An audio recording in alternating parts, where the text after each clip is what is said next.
Aleluya. Bueno, en esta tarde tengo una palabra muy especial, creo que apropiada para este día. Como estamos con el deseo de renovar nuestro pacto con el Señor, nuestro pacto de amor, de compromiso, de lealtad con nuestro Salvador, creo que es muy apropiado. Es un mensaje acerca de la circuncisión del corazón. Voy a pedirle que si podemos proyectar el PowerPoint, si ya tienen listo por allá. Me hace amén, ahí están preparándose. Amén. Así que antes de entrar en el mismo tema de la circuncisión, yo quisiera darles como una breve, un resumen, un contexto de cómo ha pasado, dentro de qué ambiente se ha hecho esta circuncisión, la primera circuncisión que tuvo la generación que en realidad fue la segunda circuncisión que se realizó cuando Israel fue liberado de Egipto. Así que voy a empezar con eso y le pido al Señor pues que nos hable en esta mañana, amén, que el Señor pueda tocar nuestros corazones, alimentarnos y revelarnos lo que Él tiene para nosotros, amén.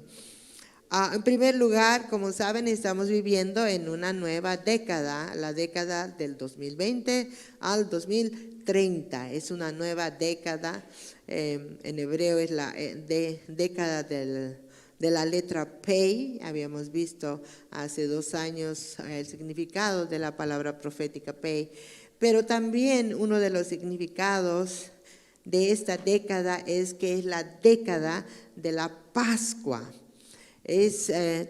Cada año es un año de Pascua y es importante que nosotros entendamos qué es realmente la Pascua, qué implicaciones tiene, porque es así como el Señor ahorita se está moviendo con su espíritu. Él quiere hablarnos algo, Él tiene énfasis de qué es lo que quiere de su pueblo, y la circuncisión es un tema muy importante dentro de de la Pascua, ¿verdad? Así que esta década de la Pascua es muy importante que la entendamos espiritualmente en todos sus significados. Hoy vamos a estar hablando sobre la circuncisión. Pero en sí la fiesta de la Pascua es como una de las 3 principales fiestas que tenía el pueblo de Israel, que Dios mismo había establecido. Amén. Era una fiesta. Y generalmente Dios hacía fiestas porque Él quería relacionarse con su pueblo. Y creo que una fiesta es una forma muy bonita de estar con algunas personas, porque es algo informal, porque es algo que puedes relajarte, conversar, tener un tiempo muy bonito. Así al Señor le gustaba tener sus días especiales con su pueblo, y la Pascua era una de ellas. Él la estableció como la celebración de que Israel fue liberado de la esclavitud de Egipto. ¿Cuántos se acuerdan de eso, verdad? Israel había caído por 400 años en esclavitud. Entonces Dios usó la vida de Moisés, un hombre de Dios, dice la Biblia que fue manso y humilde, y lo usó para esta misión de liberar a su pueblo de la esclavitud. Ya saben ustedes todo esto de la sangre del cordero en los dinteles, las 10 plagas, todo eso fue espeluznante, fue una liberación con prodigios, con milagros, con señales, fue espectacular. Así que ellos fueron guiados cuando fueron sacados por el desierto y llevados hacia la tierra prometida. Y en ese caminar hicieron sus campamentos, ¿no? Hicieron como 3 campamentos 3 veces. Ahí Dios los organizó por tribus, ahí Dios les dio leyes y empezó a formar una nación de ellos.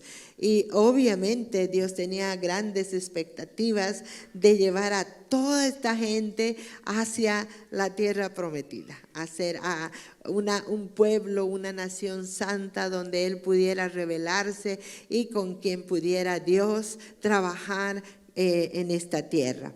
Pero cuando ellos llegaron a casi ya para entrar a la tierra prometida, ellos enviaron los espías. ¿Cuántos se acuerdan de los espías, verdad? Fueron a reconocer la tierra. ¡Wow! Se maravillaron. Realmente era una tierra que fluía leche y miel. Comieron de los frutos, trajeron muestras de semejantes cosas que vieron allá. Pero dijeron, lamentablemente, aunque esta tierra es una tierra que fluye leche y miel, pero está llena de gigantes. Y al ver a los gigantes, ¿qué les pasó? Les entró miedo, les entró temor y cayeron en incredulidad. Entonces, ese momento, ese tiempo, se recuerda como uno de los momentos más bajos y tristes del pueblo de Israel, porque ellos, en vez de confiar en Dios, en vez de actuar con fe, como Josué y Caleb, ¿verdad?, que dijeron, no, nosotros vamos a confiar, si el Señor ha dicho que nos va a dar la tierra, no nos va a dar. No, ellos dijeron, no, esa tierra es terrible, vamos a morir, y no quisieron entrar a poseer la tierra. Dios se enojó y lastimó el corazón de Dios. Dijo, bueno, ¿y qué puedo hacer? He liberado a este pueblo, los he traído con prodigios, con milagros, con señales, con agua de la roca, con comida del cielo. Su ropa no se ha envejecido, pero y ahora ellos no quieren poseer esa tierra. Bueno, dijo, que sea como ustedes quieren. Por esos 40 días que estuvieron los espías mirando la tierra, van a tener 40 años en el desierto. Y eso pasó. Lamentablemente, toda esta generación de personas, fueron millones de personas, pereció, murió en el desierto, pero se levantó otra generación. Entonces, cuando la otra generación se levantó, y ya no hubo más de los demás que habían salido de Egipto, Dios dijo, bueno, es tiempo de empezar nuevamente.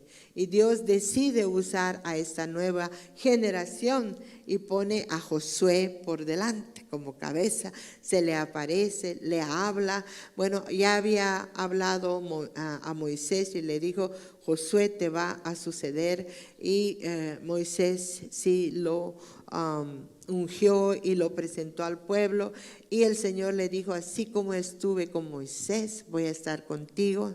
No te dejaré, no te desampararé. Yo te ayudaré en todo lo que necesites. Solamente que te esfuerces y seas valiente. Entonces ahí Josué se fue ya hacia prepararse hacia la conquista. Y Dios lo hizo de tal manera con instrucciones bien claras. Entonces empezó a dirigirlo como hace el Señor cuando pone a las personas al frente de una congregación, ¿verdad? El Señor se revela, el Señor habla, el Señor muestra.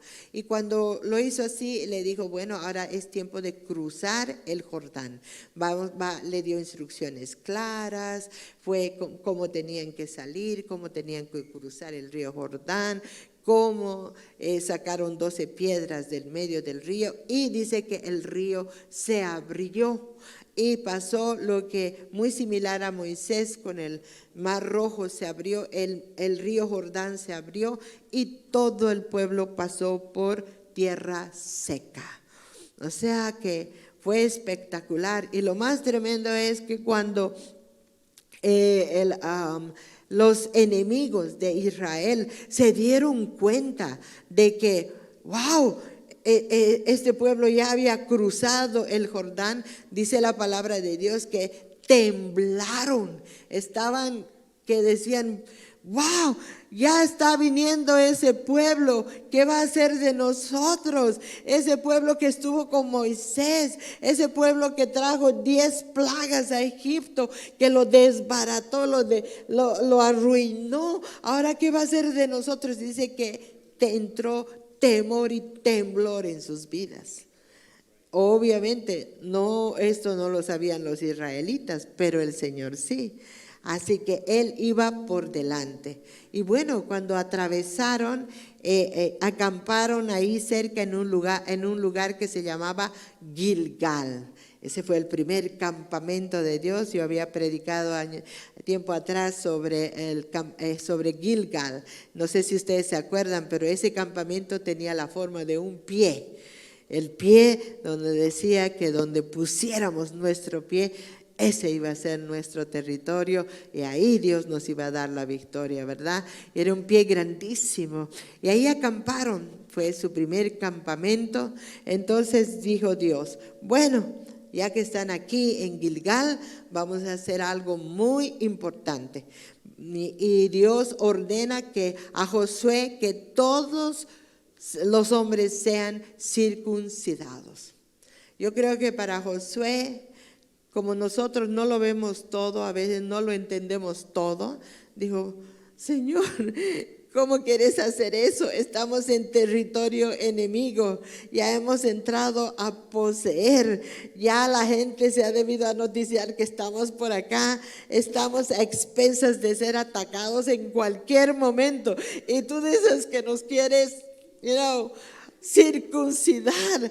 Señor, son 8 días para sanar esta herida, así como, pero bueno, Josué había aprendido a ser obediente, ¿verdad? Así que vino ese día de la circuncisión y todos los varones fueron circuncidados. Y ahora es importante que nosotros entendamos por qué Dios manda a circuncidar a los varones en un momento tan difícil, en un momento que tal vez estratégicamente no era lo mejor, ¿verdad?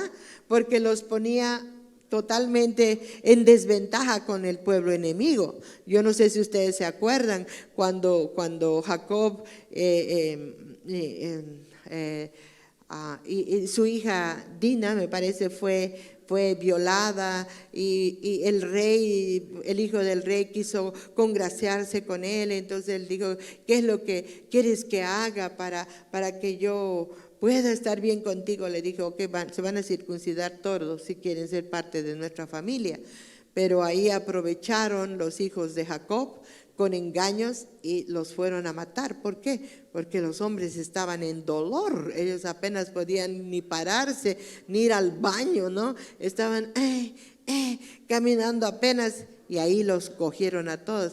Así que podía bien pasar eso con ellos, pero el Señor sabe. Así que ahí los tuvo en el campamento durante 8 días para que pudieran sanarse. Y en Josué 5 del 4 al 5 dice lo siguiente: esta es la causa por la cual, no tengo el PowerPoint, no lo están poniendo.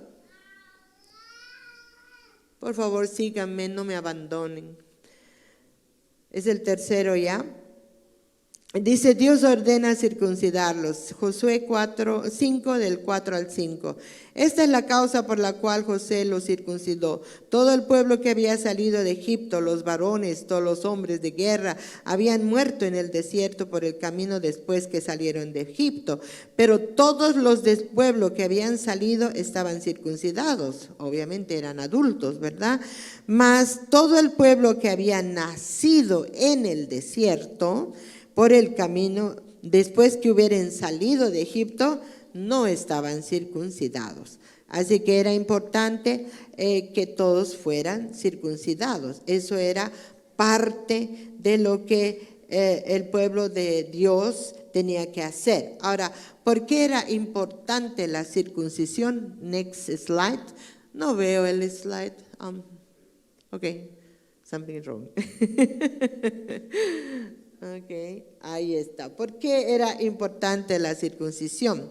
En Génesis 17 del 10 al 13 dice lo siguiente, y esto es muy importante que lo entendamos porque aunque fue un mandamiento tal vez de algo físico y externo, tiene un significado espiritual para nosotros hasta estos días. Amén. Entonces dice así porque este acto fue hecho con el padre de la fe, con Abraham. Y leamos, Génesis 17 del 10 al 13 dijo de nuevo Dios a Abraham: en cuanto a ti, guardarás mi pacto, tú y tu descendencia después de ti por sus generaciones.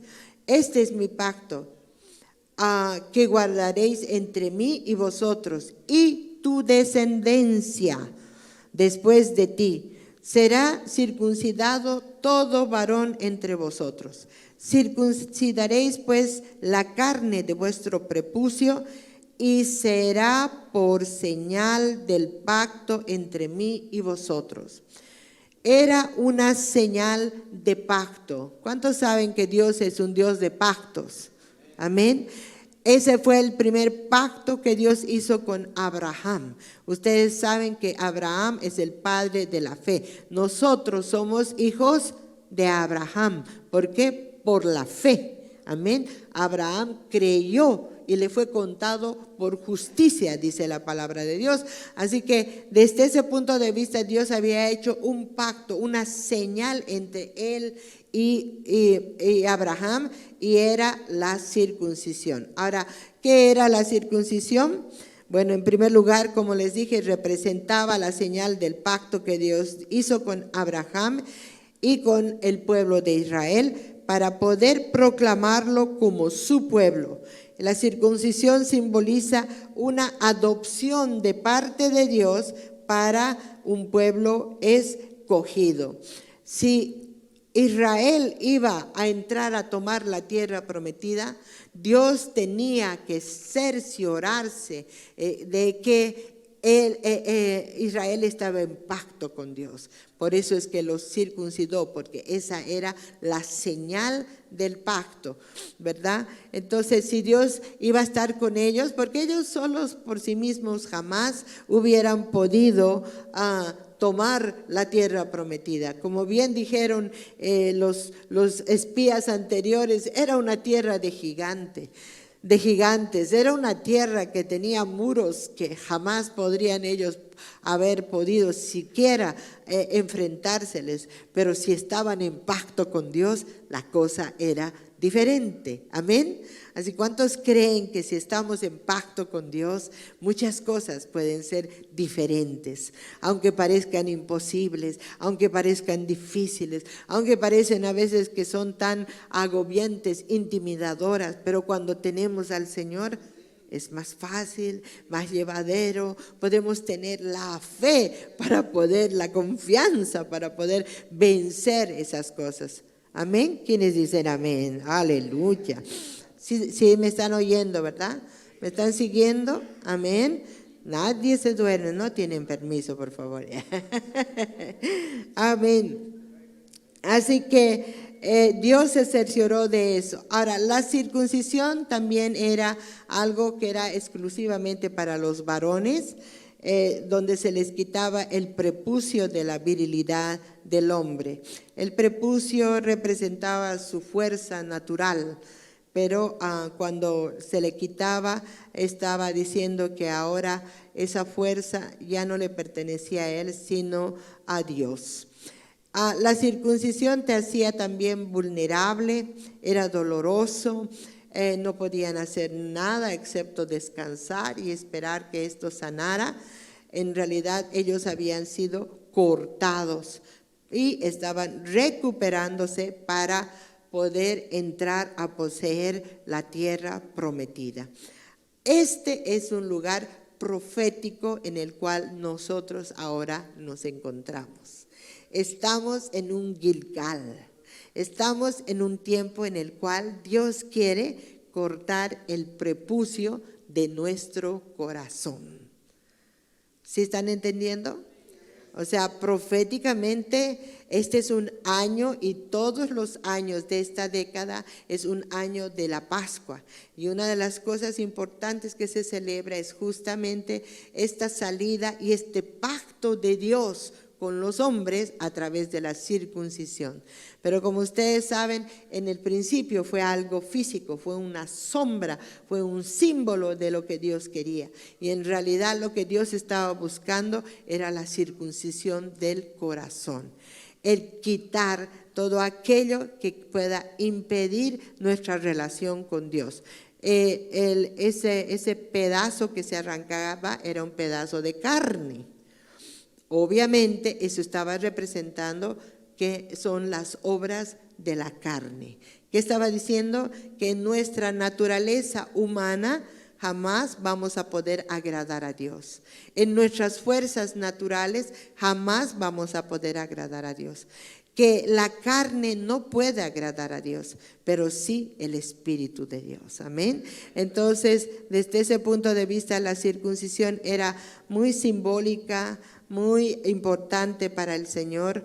Y ahora lo es para nosotros como pueblo de Dios. Nosotros también necesitamos ser cortados, necesitamos que se nos quite, y vamos a ir viendo un poquito más cuáles son esas partes que necesitan ser cortadas, qué es lo que necesita ser cortado de nosotros, qué es lo que Dios quiere hacer en este tiempo con nosotros. Para empezar, quiere renovar su pacto con nosotros. Hoy lo vamos a renovar.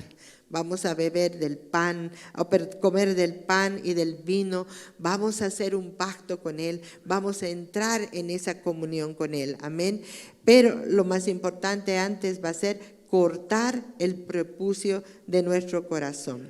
Dios quiere cortar todo lo que es malo, todo lo que es doloroso, todo trauma o situación difícil que nos haya impedido creer en Dios, todo aquello que haya puesto duda, incredulidad en nuestros corazones, todo aquello que haya puesto tal vez amargura, todo aquello que nos haya limitado de avanzar, de seguir creciendo en la fe, de caminar hacia adelante, de creerle a Dios en sus promesas.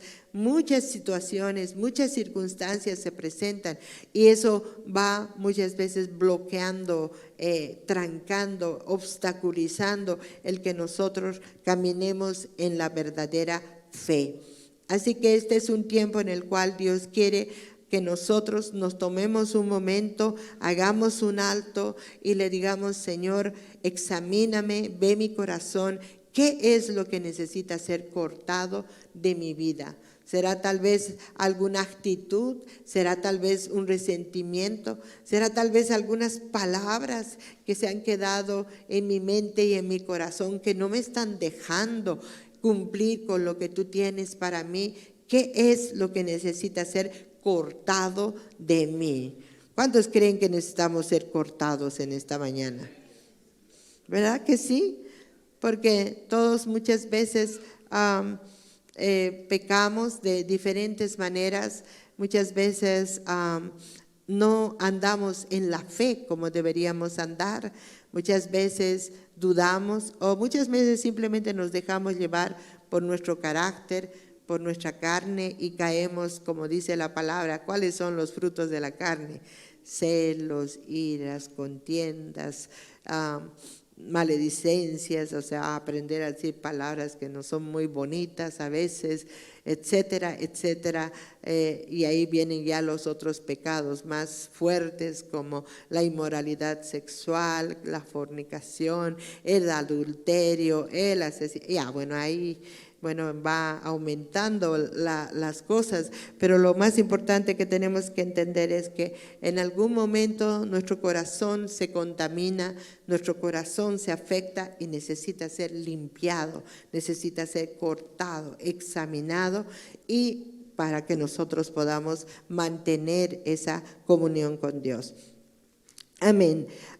También tenemos que entender que al nosotros permitirle a Dios que corte el prepucio de nuestro corazón, nosotros le estamos pidiendo que Él también sea el que nos ayude a caminar hacia adelante, para avanzar y para tomar lo que Dios tiene para nosotros. Así que es un tiempo en el cual le vamos a pedir al Señor que nos examine nuestro corazón. Cuando hay situaciones difíciles, como lo pasó a Josué, le dijo: bueno, Señor, ¿y ahora qué vamos a hacer? Todos estamos, en recuperación. ¿Y cuál es el next step? Y el Señor le dice, no te preocupes, voy a enviar a mi ángel. ¿Sabes por qué? Porque esto no lo van a poder hacer solos. Mira, la ciudad que tienes enfrente es la ciudad de Jericó. Es una ciudad amurallada. Es una ciudad invencible. Es una de las ciudades más fuertes y poderosas de la tierra prometida que te estoy llamando a conquistar. Pero tú no lo vas a poder hacer solo. Ustedes no lo van a poder hacer, pero sí yo voy a enviar mi ángel con ustedes. Mi ángel irá delante, mi ángel hará que te daré una estrategia del cielo para que puedas derribar esas murallas. ¿Cuántos conocen la historia de Jericó? ¿Qué pasó con los muros? Cayeron, ¿verdad? Cayeron. Para Dios fue una victoria increíble y para Israel obviamente. Así que en medio de todo eso, Dios quiere que nosotros entendamos lo que es el Gilgal. Gilgal significa rodar, pero el Gilgal era un lugar donde Dios iba a remover la vergüenza, el reproche, el oprobio, todo aquello que de alguna manera había afectado a el pueblo de Israel. Ustedes saben que venían de una caminata en el desierto. Ellos habían estado bastante limitados, aunque bendecidos, pero tenían que aprender a entrar a una nueva forma de vida. Ustedes saben que en el desierto Dios les daba el maná, tenían agua de la roca, tenían la nube en la mañana, temperatura bien al ambiente para no quemarse, y la columna de fuego de noche, calefacción para no enfriarse. Mejor dicho, qué pueblito más privilegiado, ¿verdad? Caminando por el desierto. Pero ahora dice, cuando entraron y empezaron a vivir allá, se acabó el maná. Se acabó el agua de la roca. Entonces era una nueva forma, un nuevo estilo de vida que les tocaría vivir y aprender.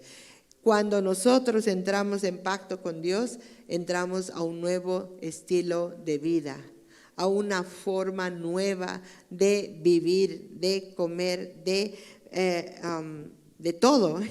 Estamos entrando en una nueva identidad. Así que vamos a leer Josué 5, del 7 al 8. Habla de qué es lo que Dios quiere hacer en Gilgal y qué es lo que está realmente prometiéndole a Josué. Josué 5, versos del 7 al 8. Dice así. Estoy en el 6. Ok.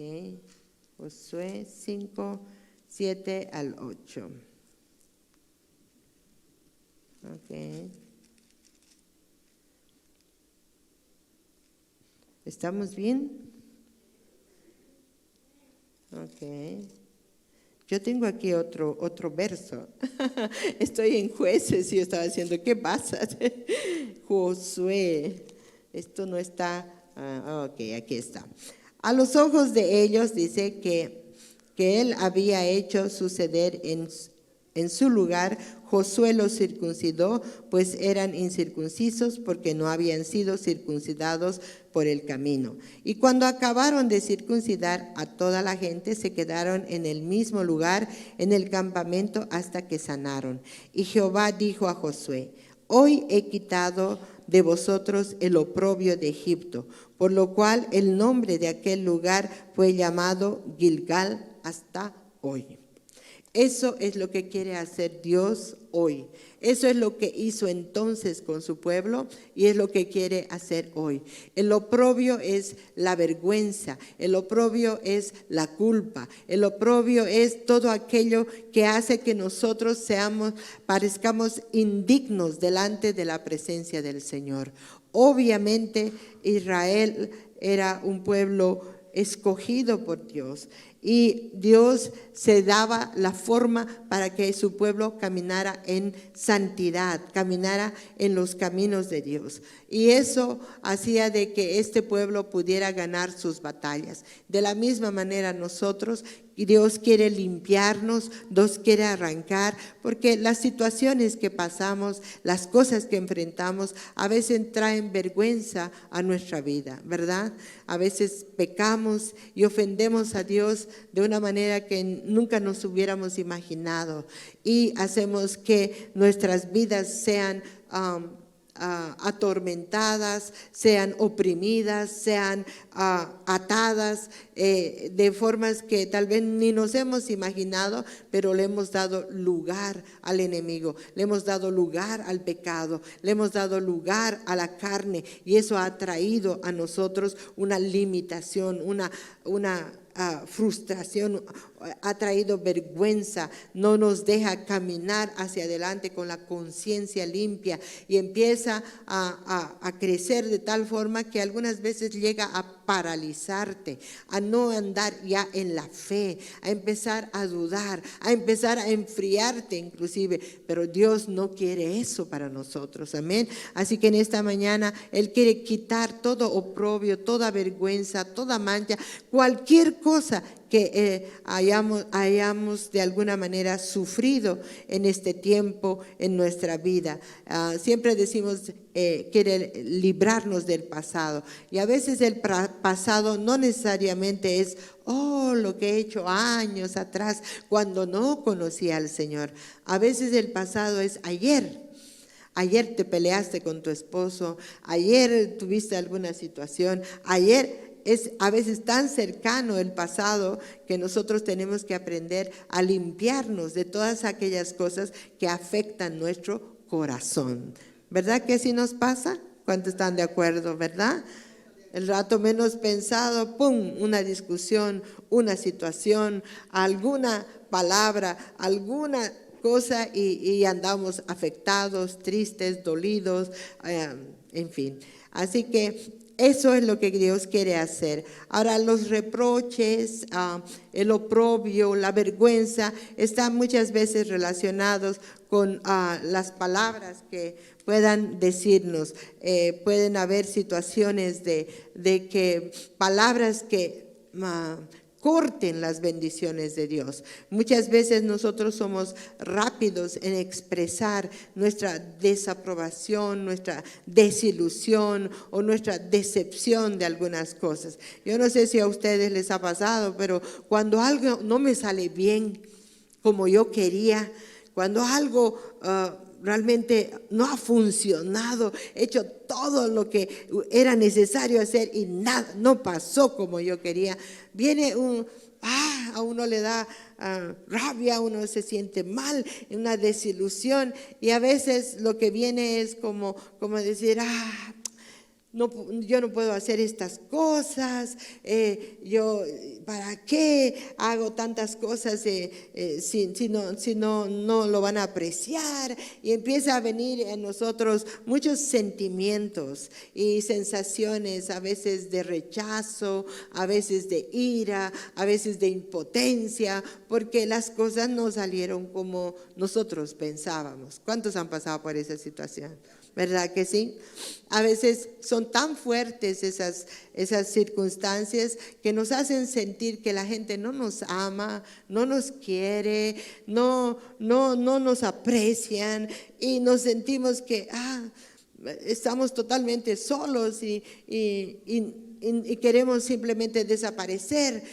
Yo ya no voy a venir más, yo me voy de aquí, cualquier cosa. Vienen situaciones que nos hacen a veces hablar o decir cosas que no queremos que quisiéramos realmente decirlas, pero lo decimos y todo se daña. Así que es muy importante que nosotros en este tiempo examinemos nuestro corazón.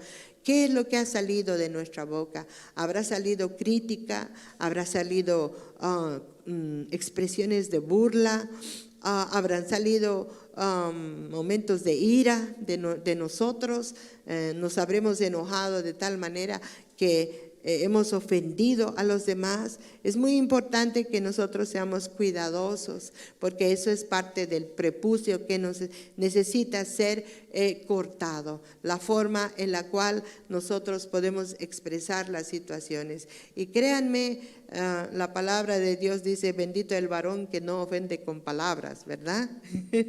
Es muy fácil ofender con las palabras, pero es algo que nosotros necesitamos examinar, nuestra forma de hablar, nuestra forma de comunicarnos. Y créanme, no es nada fácil, pero el Espíritu Santo está de nuestro lado y nosotros podemos ser ayudados, transformados, pues puede solamente salir una sola fuente de nuestra boca y no dos fuentes, amén. Y cuando es así, pues necesita ser cortado todo aquello que no es de Dios. Ahora, estas situaciones y experiencias se las define como traumas o experiencias que pueden provocar en nosotros temor, inseguridad, y pueden limitarnos a poder entrar en el cumplimiento de las promesas de Dios para nuestra vida.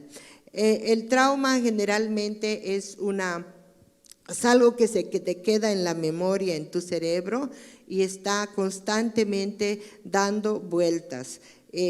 Nosotros tenemos la habilidad de aprender a retener ciertas cosas que son emocionales, pero que afectan nuestra forma de pensar, y eso es una trampa.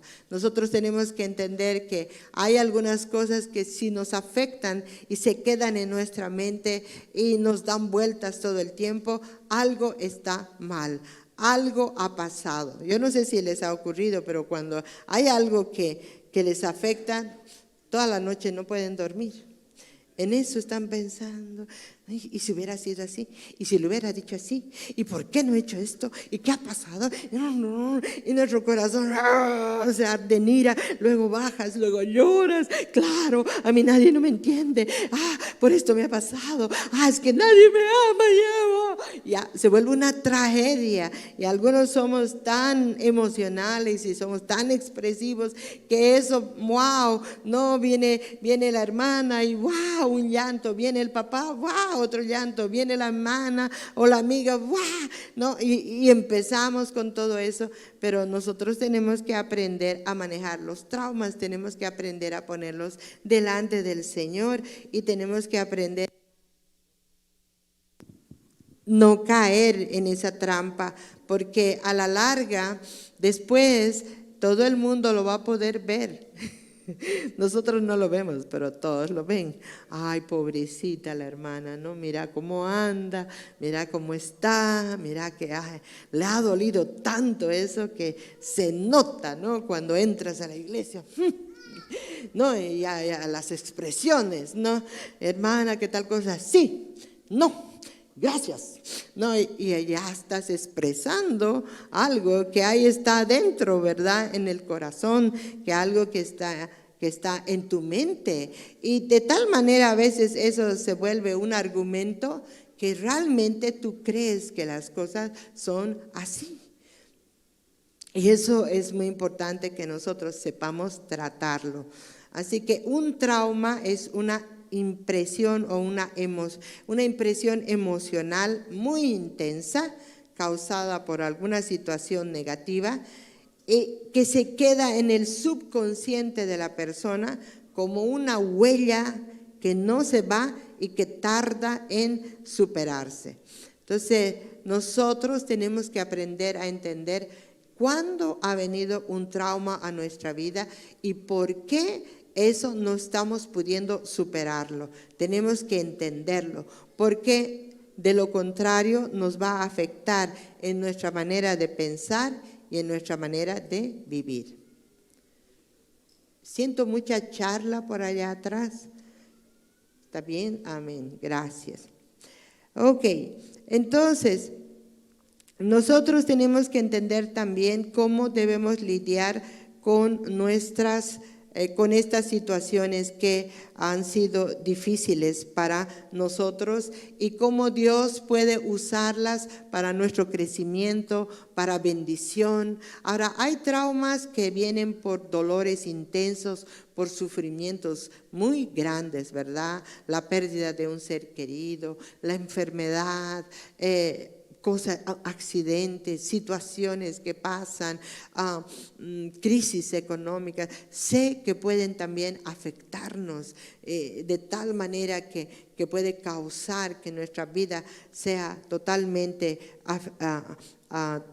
oprimida o cargada por esa necesidad. Entonces, vamos a ver un poco algunos ejemplos que han habido de traumas que han pasado en la Biblia y cómo Dios en su amor y su misericordia ha transformado esos traumas en bendición, porque eso es lo que Dios quiere hacer ahora. Quiere enseñarnos a que cada trauma, cada situación difícil, cada problema se puede convertir en bendición. ¿Quiénes dicen amén? ¿Lo creen?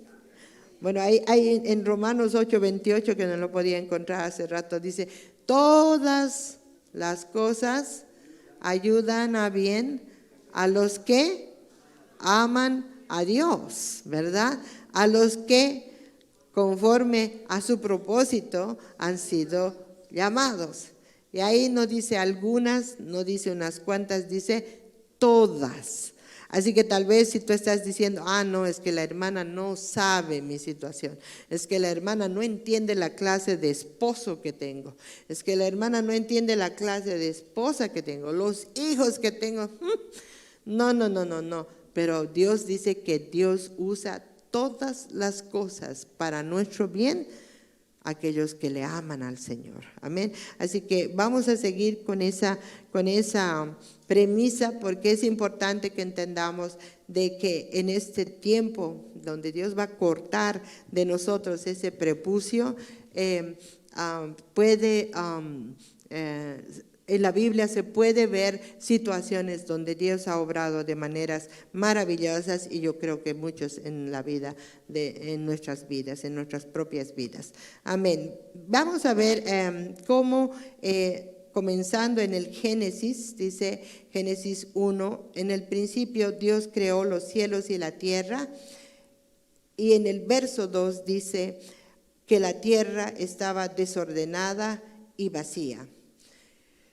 Es un cambio bien abrupto, porque en el principio Dios creó los cielos y la tierra y de pronto la tierra estaba desordenada y vacía. Prácticamente había ocurrido algo, alguna situación, algún evento, algún cataclismo que provocó semejante destrucción, desorden en toda la tierra. Esa diferencia hay entre el verso 1 y el verso 2, y todos los estudiosos de la Biblia se dice que tuvo que haber sucedido un evento de tal magnitud para que desordenara la tierra por completo. Esa situación fue una situación traumática porque Dios no hizo la tierra desordenada y vacía.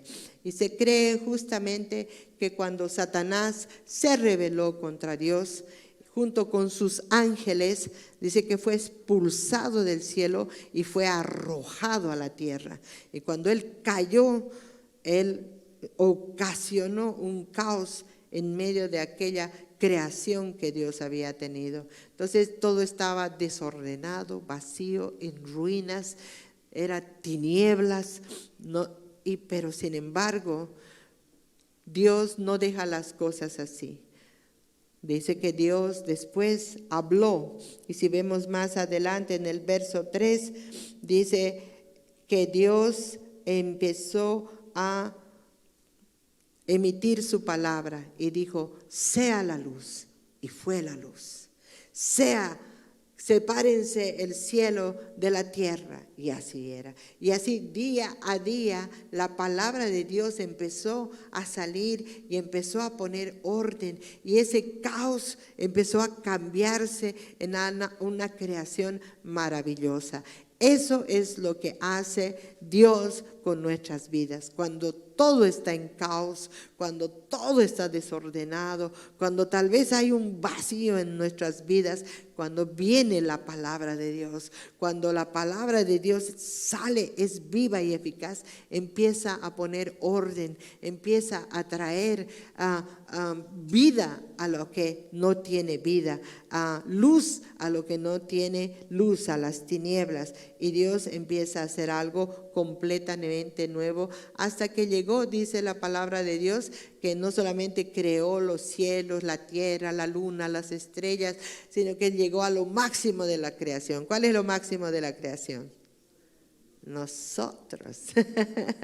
¿No? Mírense, somos bellas, somos bellos, somos hermosos. Es lo más hermoso que Dios ha hecho. Y llegó a ese punto y luego les dio autoridad. Y bueno, todos ustedes saben eso. Pero lo que Dios quiere hacer aquí es que Dios siempre va a traer orden, siempre va a traer vida, siempre va a traer algo nuevo, fresco, bueno. Dios no es un Dios de desorden, Dios no es un Dios de ruina, de maldad. No es así. Él siempre va a traer consuelo a nuestro corazón y es lo que quiere Dios hacer con nosotros. Él quiere hacer un nuevo pacto, quiere poner en orden nuestro mundo. Quiere que nosotros aprendamos a caminar en pacto y en bendición con Él. Cuando Dios puso al hombre y a la mujer en la tierra, le dijo, bueno, ahora caminemos juntos, hagamos pacto entre tú y yo. Y Dios tenía tantos planes, pero ¿qué pasó? Fallaron, se dañó el plan. Dios tuvo que volver a iniciar otro plan. Dios siempre es creativo, amén. Y siempre trae nuevos planes, siempre restaura, siempre hace que las cosas vuelvan al orden que Él tiene, como es Él. Otro evento que ha sido muy traumático en la Biblia fue el diluvio. El diluvio dice que nada quedó después del diluvio. Todo ser viviente murió. Pero Dios empezó después algo nuevo. Hizo un pacto con Noé y su familia y empezó de nuevo. Para Dios siempre hay un nuevo comienzo, siempre hay un nuevo inicio. Nunca hay el decir, se acabó, no hay esperanza. Esto no tiene remedio. Cuando realmente nosotros pensamos así, nos estamos cerrando las puertas, porque Dios siempre puede hacer algo nuevo. Amén. Las plagas también fueron traumáticas porque fueron 10 días de diferentes plagas, pero no solo fueron 10 días y pasó y listo, todo se acabó, no.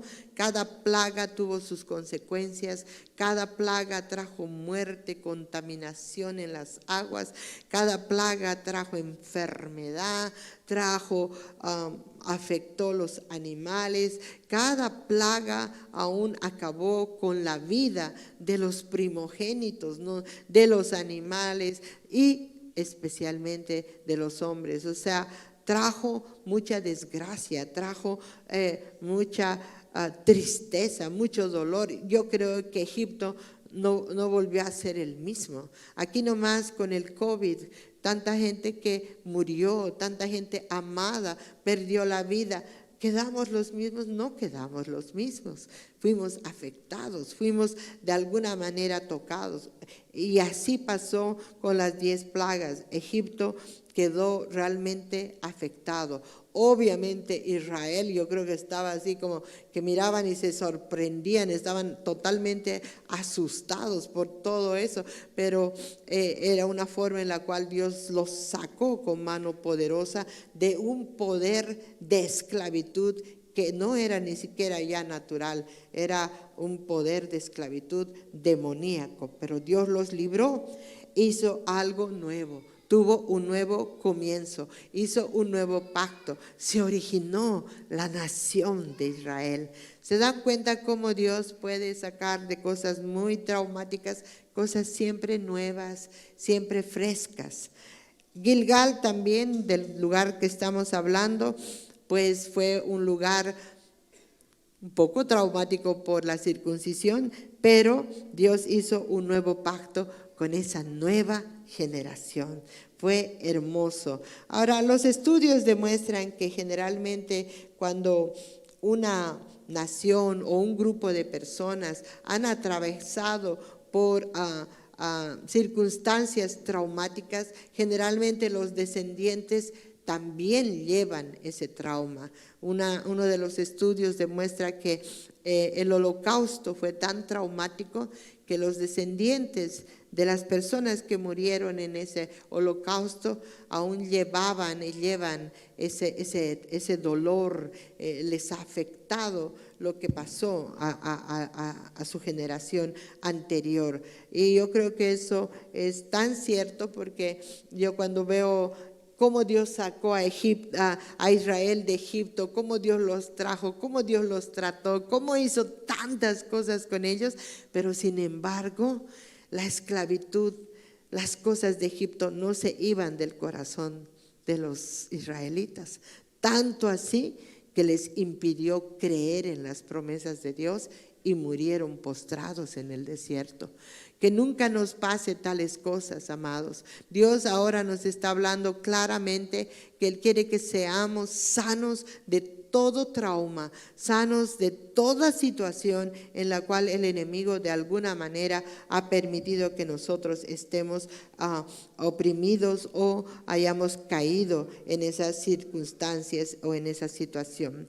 La crucifixión fue otro hecho que, amén, gloria a Dios, ya va a estar bien. Los bebés son siempre lindos en el sentido de, ellos se expresan muy bien cuando están incómodos. Aleluya. La crucifixión fue extremadamente traumática para los discípulos, porque imagínense que tomen a su maestro, que lo castiguen, que lo azoten, que lo insulten, que lo escupan, que lo lleven a través de toda esa vía dolorosa, como llaman, cargando una cruz, que lo crucifiquen. Ha debido ser sumamente traumático ver morir a su maestro y sentir de que aquel que habían pensado que iba a ser el líder, que iba a restaurar a Israel y a liberar a Israel, murió y ya no había más esperanza para ellos. Sin embargo, la palabra de Dios dice que a través de la muerte de Jesús, nosotros ahora disfrutamos del nuevo pacto. Dios siempre sacando de experiencias difíciles cosas muy buenas. Amén. Amén. ¿Lo pueden creer? ¿Lo pueden aplicar a su vida? Pueden declarar y decir, Señor, de esta situación que estoy pasando va a salir algo bueno. Amén.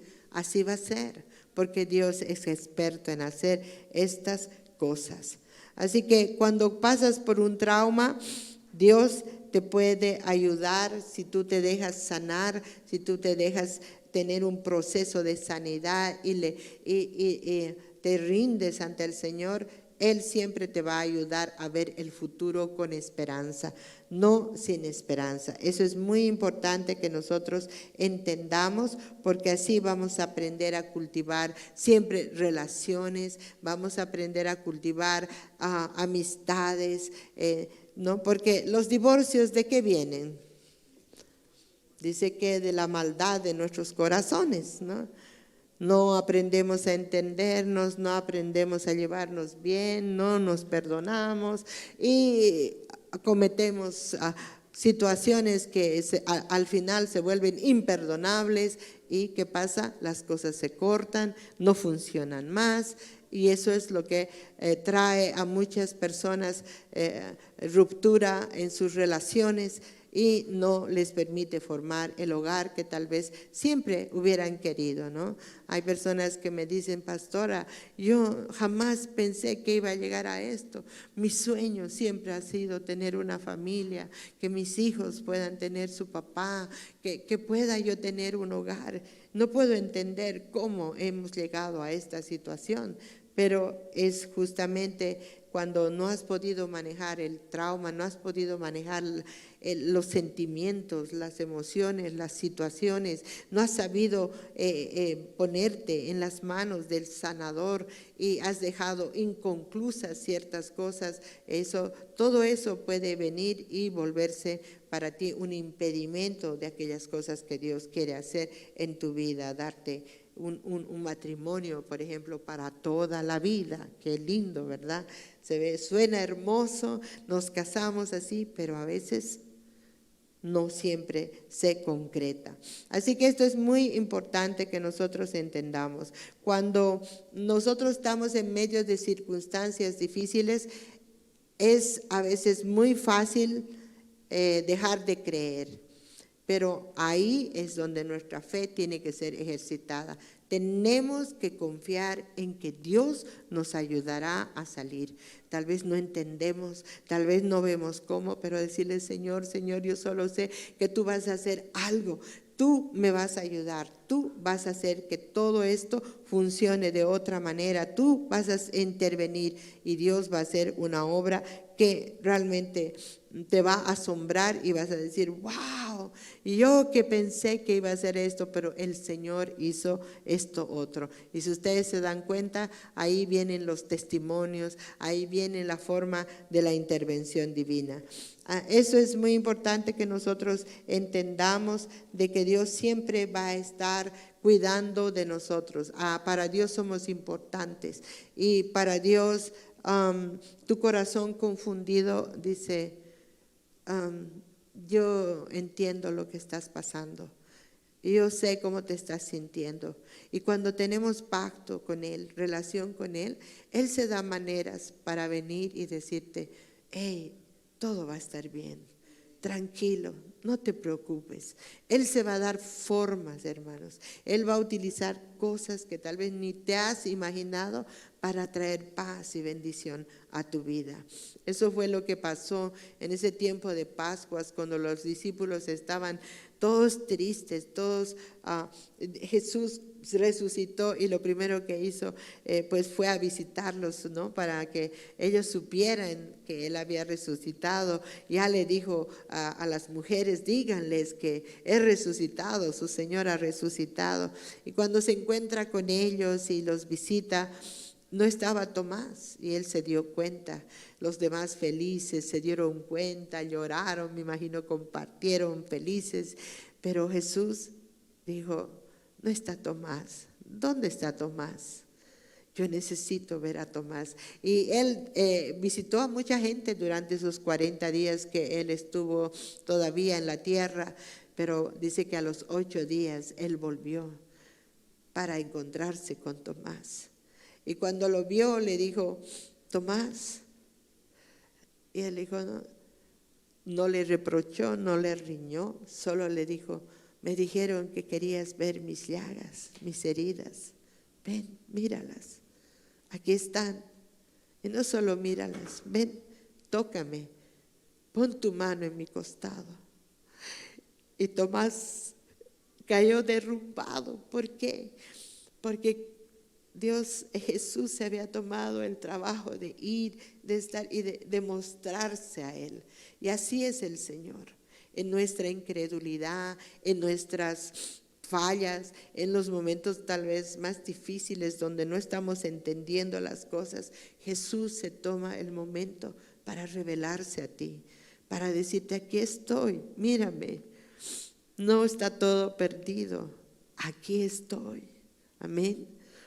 Yo creo que muchos hemos experimentado situaciones así, donde hemos sentido que tal vez ya todo se acabó, pero el Señor dice, no, wait a minute, I'm here, aquí estoy para seguir adelante contigo.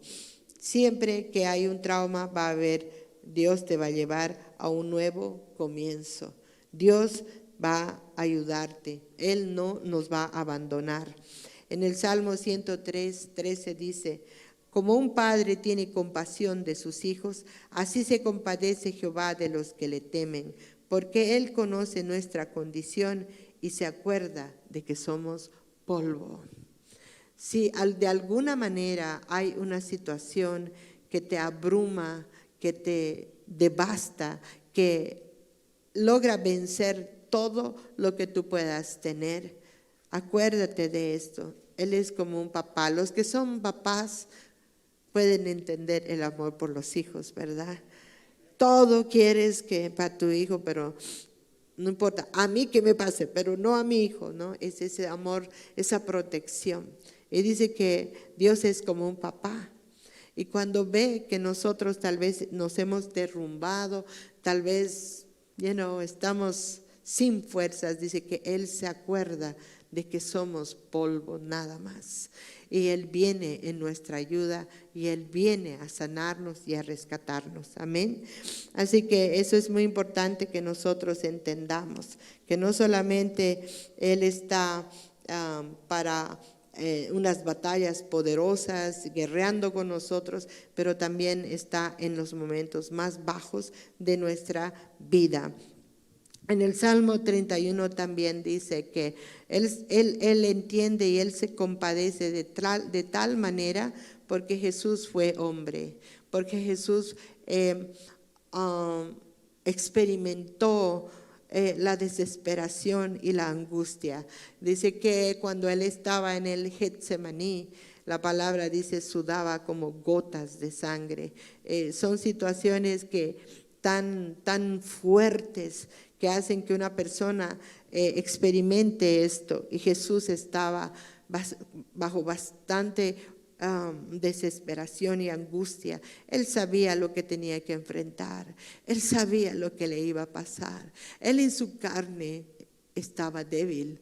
Él le oraba a Dios que lo fortalezca. Él no podía fallar como hombre porque había venido para justamente tomar el lugar que necesitaba para salvar a la humanidad, pero en su carne era débil.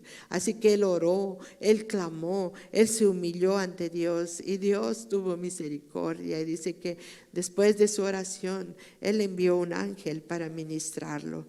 Él envió un ángel para fortalecerlo, porque los ángeles de Dios son ministradores de los hijos de Dios. Amén.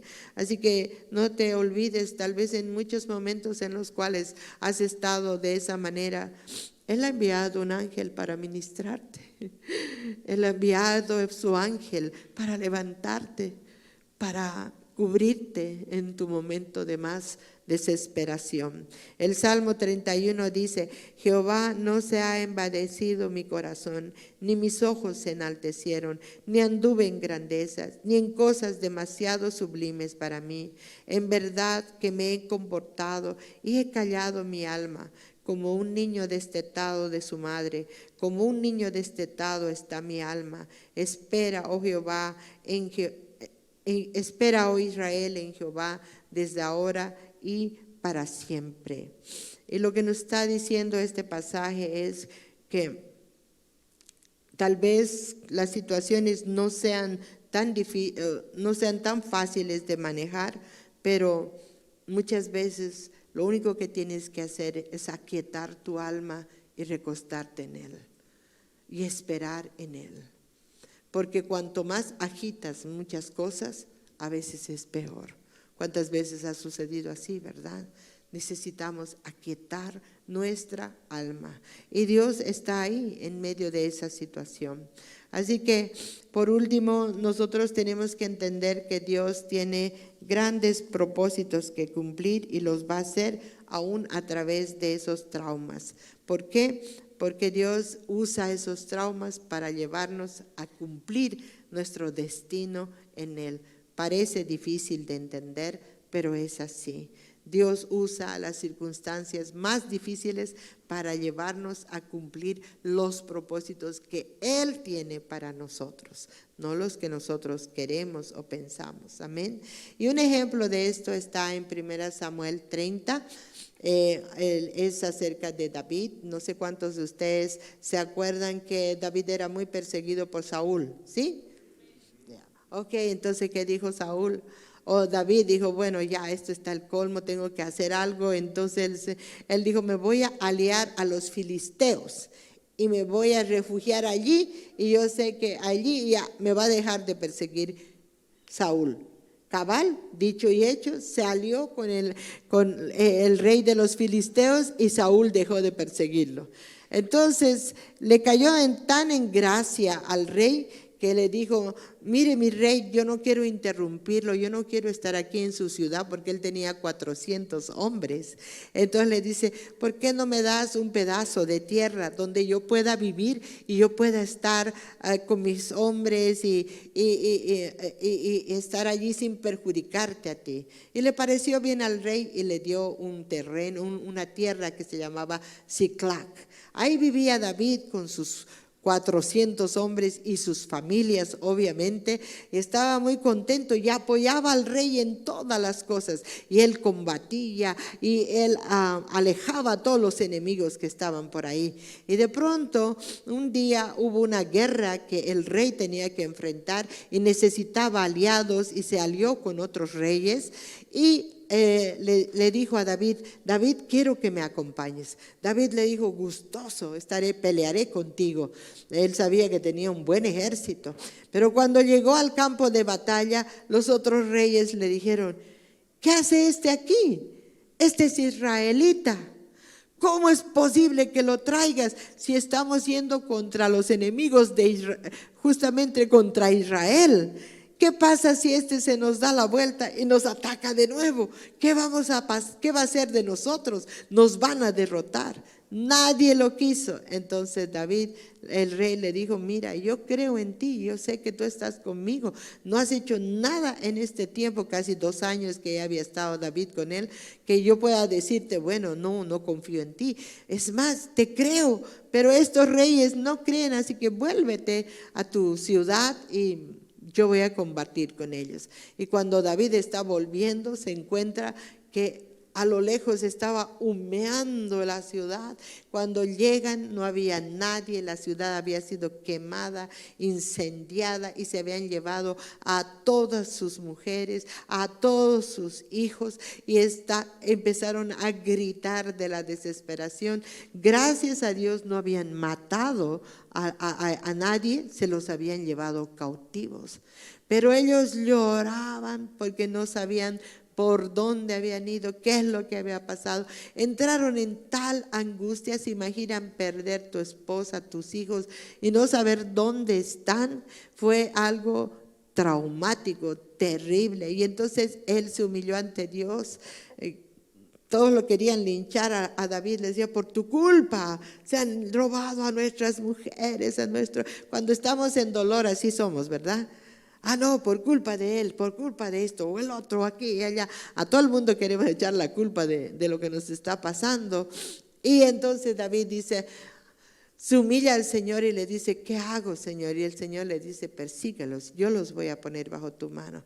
Cuando Dios te habla, hay que hacerlo. Él salió, partió, se fue con sus 400 hombres. Imagínense, les habían tomado 3 días de camino de ventaja, así que ellos galoparon para ganar día y noche, y a tal punto que dice que 200 de ellos quedaron exhaustos, y solo 200 siguió David.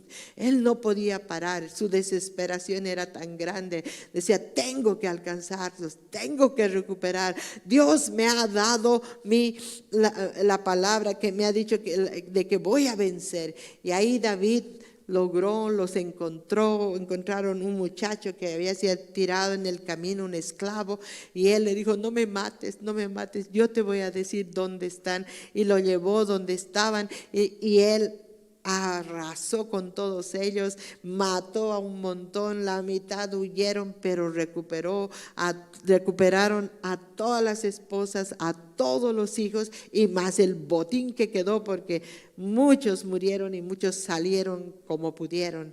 Así que el Señor fue fiel y lo ayudó. Pero ¿saben qué? De este trauma tan difícil, de esta situación, cuando volvió, David tenía que volver, él no sabía dónde iba a volver, porque la ciudad estaba en cenizas, no había ciudad, lo habían derribado todo. Entonces dice él, ¿y ahora? Y el Señor le dice, ve a Hebrón.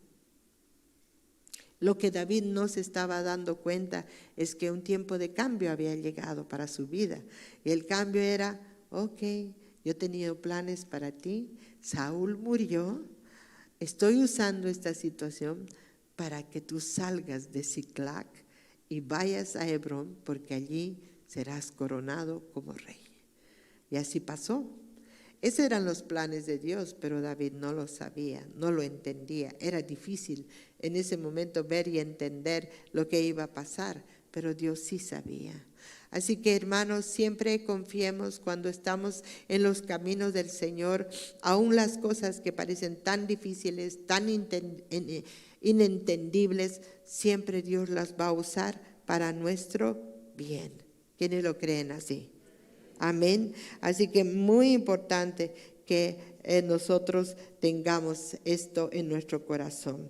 Para terminar, en la Pascua fue un tiempo para Israel de salir de Egipto.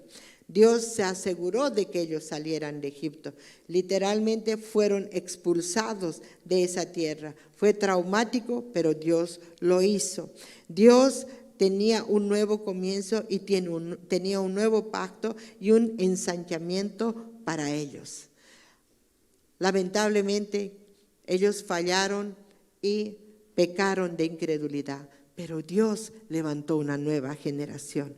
Y con esa nueva generación tiene una renovación de pactos, tiene un nuevo comienzo y tiene un ensanchamiento, tiene un avanzar hacia adelante. Y eso es lo que Dios nos está diciendo en este tiempo. Ustedes son una nueva generación. Yo tengo un tiempo, yo quiero hacer pacto con ustedes. Yo quiero tener el gozo de poderlos llevar a cumplir las promesas que yo he dado a esta casa y nosotros ser parte de ese cumplimiento que Dios tiene en su corazón. Así que ¿cuántos desean entrar en ese pacto con Él? ¿Cuántos desean que Dios corte el prepucio de su corazón y haga pacto con nosotros y nos ponga en esas promesas, en ese futuro que Él tiene para nosotros, que es de esperanza, un futuro de bien y no de mal, dice el Señor? Amén. Así que vamos a ponernos de pie en esta tarde y le vamos a decir: Señor, yo creo en tu palabra, yo creo en tu promesa, yo creo que las situaciones más difíciles tú las vas a transformar en victoria, y yo quiero hacer pacto contigo, y yo quiero pedirte que seas tú quitando el prepucio de mi corazón, quitando todo dolor y toda amargura. Así que vamos a orar y le vamos a pedir al Señor. Amado Padre Celestial, estamos aquí en esta tarde ya, Señor, para pedirte, Dios, primeramente perdón porque de alguna manera hemos pecado con nuestras palabras, hemos pecado con nuestros pensamientos, con nuestras emociones, hemos pecado a veces de ira, de enojo, de incredulidad, de dudas, Señor. Hemos pecado contra nosotros mismos, hemos dicho cosas que no eran justas, Señor. No hemos creído en tus planes y propósitos, Padre, pero te pedimos que nos perdones, Señor. Límpianos, Padre, con tu sangre preciosa. Límpianos, Señor, de todo pensamiento que no viene de ti. Señor, hoy nos humillamos ante ti. Hoy queremos ser cortados, Señor, en ese prepucio del corazón. Que todo fruto de la carne se vaya. Que toda Señor, todo sentimiento que no provenga de ti, salga de nuestra vida, Señor. Nosotros queremos tener el gozo de Dios, queremos tener la paz de Dios. Nosotros queremos disfrutar de una comunión contigo, Señor, para poder seguir adelante en bendición, en pacto contigo. Por favor, lávanos, por favor, límpianos de toda palabra, Señor, que ha contaminado nuestro corazón, nuestra mente, nuestra fe, Señor. Queremos estar libres en este día. Queremos experimentar tu perdón, Señor. Padre, y en el nombre de Jesús tomamos autoridad y echamos fuera, Señor, todo pensamiento, todo sentimiento que no venga de ti. Todo aquello, Señor, que nos ha robado la paz. Todo aquello, Señor, que nos ha hecho sentirnos no amados. Todo aquello, Señor, que ha de alguna manera afectado nuestra imagen delante de ti. Señor, queremos perdonar a otros por sus palabras, por sus críticas, comentarios. Queremos perdonar a otros, Señor, como tú nos perdonas a nosotros. Padre, y en este día queremos pedirte perdón a ti, Señor, porque a veces te hemos ofendido con nuestra forma de actuar, con nuestra forma de vivir, con nuestra forma de pensar muchas veces, Señor. Perdónanos, Señor, que en este día podamos ser libres de toda contaminación, de carne, de espíritu, Señor, que podamos ser libres de todo sentimiento. Padre, te rogamos, te pedimos que tú nos perdones en este momento, Señor. Límpianos, lávanos con tu sangre preciosa y enséñanos a caminar en esa libertad tuya. Circuncidados nuestros corazones de toda maldad, de todo pecado. Ven, Señor Jesús, ven, Espíritu Santo, ven y líbranos, ven y límpianos, ven y sánanos, Señor. Oh Dios, en el nombre de Jesús, en el nombre de Jesús, repite conmigo: Señor amado, yo quiero ser sano en mi corazón, en mi mente, de todo trauma que ha afectado mi fe, que ha afectado mi vida, que ha afectado mi cuerpo y mi alma. Señor amado, te pedimos perdón, te pido perdón por haber albergado duda e incredulidad. Hoy me acerco a ti. Hoy te pido, corta el prepucio de mi corazón. Corta todo fruto de la carne. Corta todo sentimiento arraigado en lo más profundo de mi corazón, de esclavitud, de rechazo, de engaño. Córtalo, Señor, y dame un nuevo corazón que te ame, que te sirva, que te honre y que entre en pacto contigo, y tú seas mi Dios. Gracias, Señor. Recibo de ti esa limpieza, esa purificación, en el nombre de Jesús. Amén. Amén.